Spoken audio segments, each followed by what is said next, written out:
Hello, everybody, and welcome to Classic Country Backstories. I'm Colleen Gallagher. Today, we're going to talk about Billy Walker.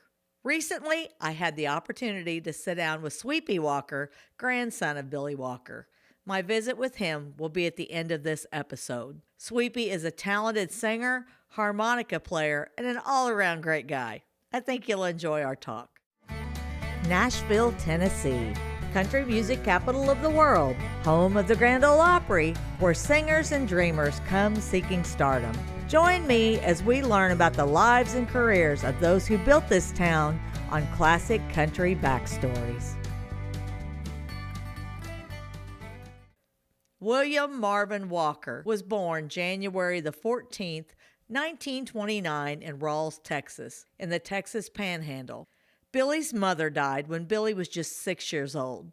Billy's father was not able to take care of Billy and his two older brothers, so they were placed in a Methodist orphanage in Waco, Texas.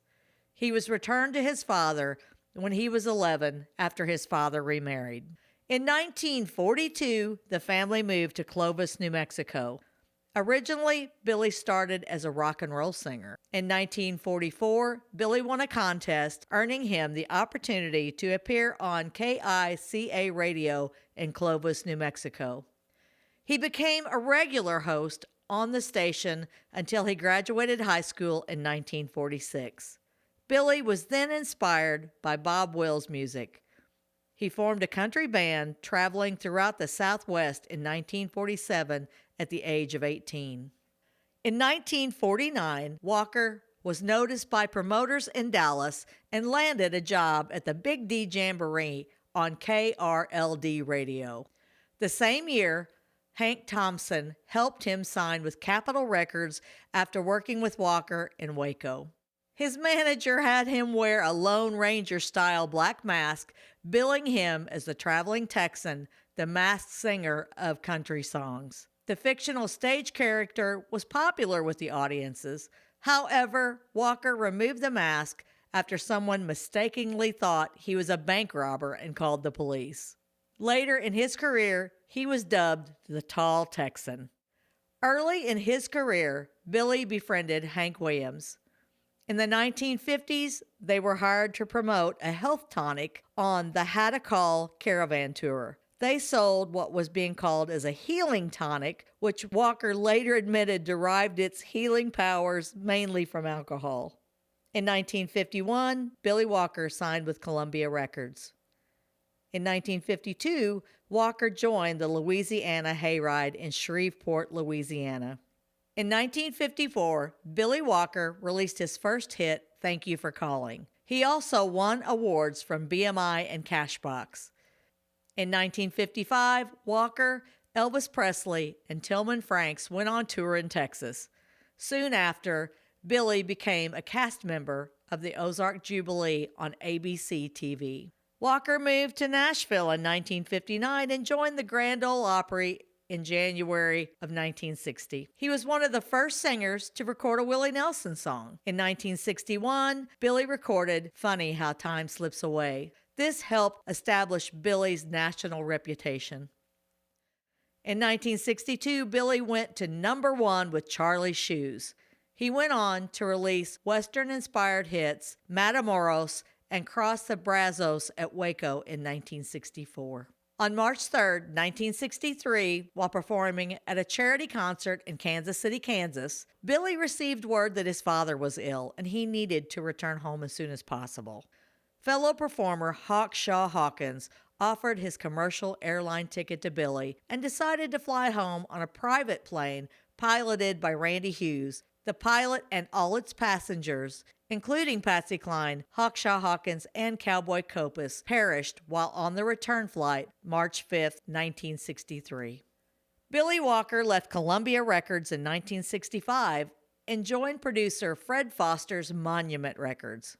In 1960, he moved again to MGM Records, then to RCA Records in 1974. He later went on to record for several independent labels, including his own Tall Texan label. During the 1960s, Walker hosted a syndicated television show, Billy Walker's Country Carnival. and performed on many country television shows. He toured the world as well, performing during the 1980s at the International Festival of Country Music at Wembley Arena in London. Walker's career continued through the 1970s, 80s, and 90s with recording, touring, and performing at the Grand Ole Opry. In 2001, Billy Walker was inducted into the Texas Country Music Hall of Fame. He is also honored by the West Texas Music Hall of Fame. Billy Walker spent several years working all over the United States and continued to make regular appearances on the Grand Ole Opry with a membership of nearly 50 years. On Sunday, May 21st, 2006, at approximately 12:40 a.m., while driving to Nashville from a show at Foley, Alabama, the van Billy was driving veered off Interstate 65 in Fort Deposit and overturned. Billy, 77, Betty Walker, his wife, 61, guitarist Daniel Patton, Sr., 40, and bassist Charles Lilly, Jr., 44, died instantly. Billy and Betty's grandson, Joshua Brooks, sustained serious injuries but later recovered. Billy and Betty were laid to rest at the Spring Hill Cemetery.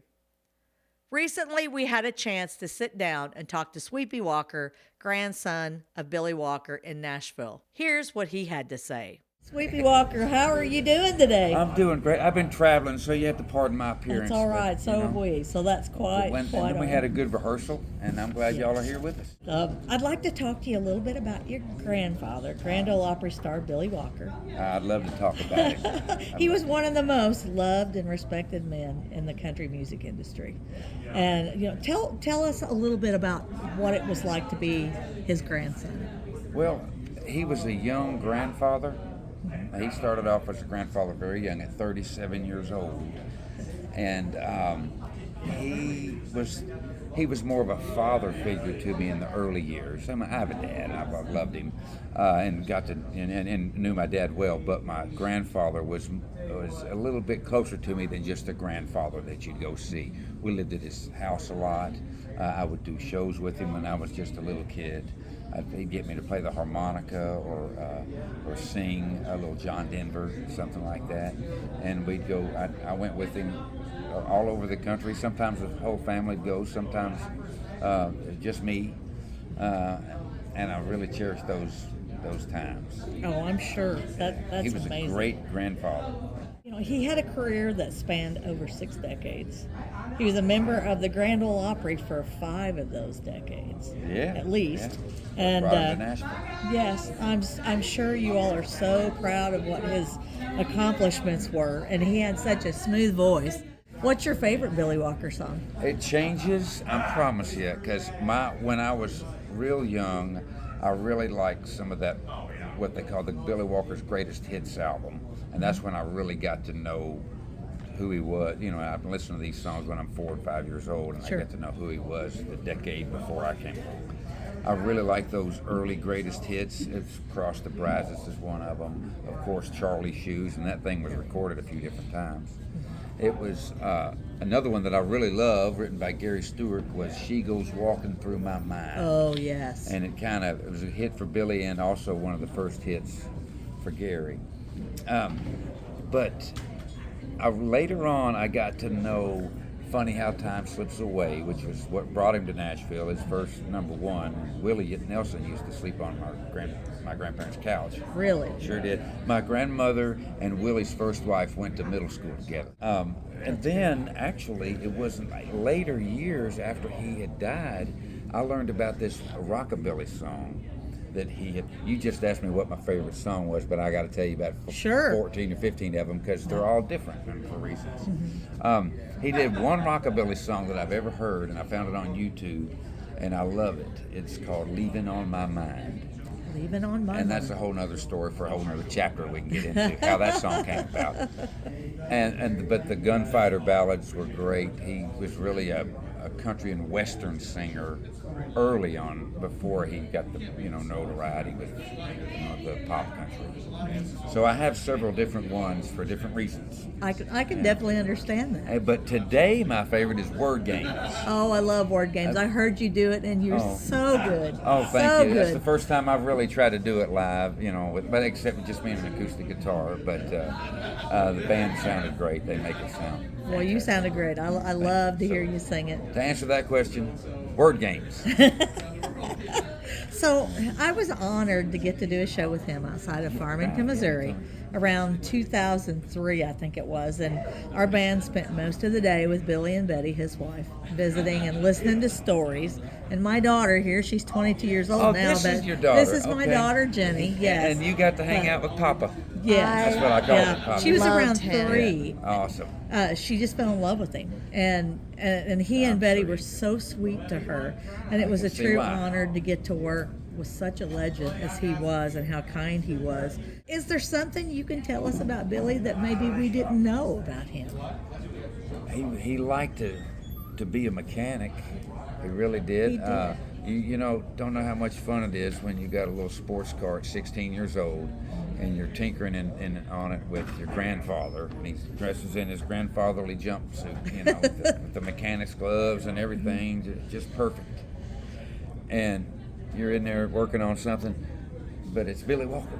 It's your grandfather, but it's Billy Walker. Yeah. And so he did like to tinker with stuff like that and do small farming and mowing and mess with some cows for a little while. But he got out of the cow business real quick. But he did like to kind of tinker with things. So he was a regular guy.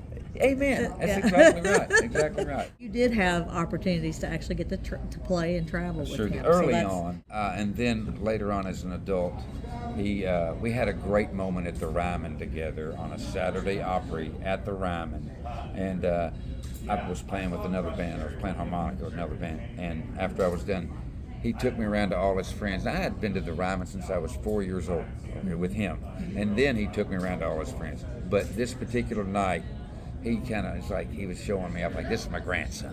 He just played, it's like, so it was a really good grandfatherly moment with me at the Ryman. Yeah. That was my favorite time.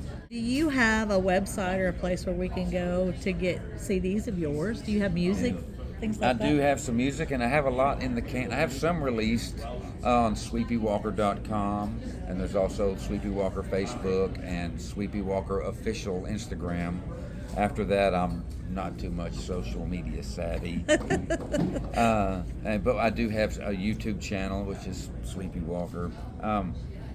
And there's some music on there that I've done. There's some films on there that I've done. And there's some things that I've done as a producer as well, as not only as an artist, but I'm also a harmonica player who plays a lot of sessions in town. And You're a fabulous harmonica player. I love thank it. you so much. Thank you. One of many things. But then I produce some too, as you have to in this town. Well, it has been an honor to talk to you today, Sweepy Walker. We appreciate you so much, and we hope we get to see you again. Oh, we're going to do that. We will definitely do that. Thank you so much. Thank you.